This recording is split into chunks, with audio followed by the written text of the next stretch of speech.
Dear students, আমি তোমাদেরকে এই ভিডিওতে যেটা দেখাবো সেটা হচ্ছে পাস্ট কন্টিনিউয়াস টেন্স কাকে বলে, পাস্ট কন্টিনিউয়াস টেন্স চিনবো কিভাবে এবং পাস্ট কন্টিনিউয়াস টেন্সের গঠন প্রণালীটা কি।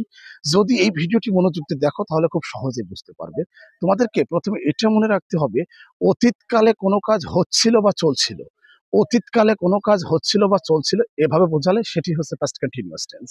এখন পাস্ট কন্টিনিউয়াস টেন্সটা আসলে চিনবে কিভাবে, এটা হচ্ছে মূল বিষয়। দেখো, বাংলা ক্রিয়ার শেষে হচ্ছিল বা চলছিল, হচ্ছিল বা চলছিল এভাবে উল্লেখ থাকবে।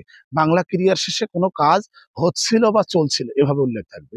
যখন চিনতে পারবে এটা পাস্ট কন্টিনিউয়াস টেন্স, তখন তোমাদেরকে এই নিয়মটা ব্যবহার করতে হবে।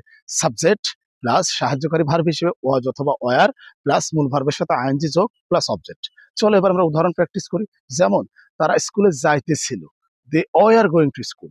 দেখো, বাংলা ক্রিয়ার শেষে চলছিল, চলছিল অতীতকালে চলছিল উল্লেখ আছে। তারা ফুটবল খেলছিল, তারা ফুটবল খেলিতেছিল, একই কথা, তারা ফুটবল খেলিতেছিল। They were playing football. আমার মনে হয় বুঝতে পেরেছো। To learn more, subscribe my YouTube channel and follow my Facebook profile. আল্লাহ হাফেজ।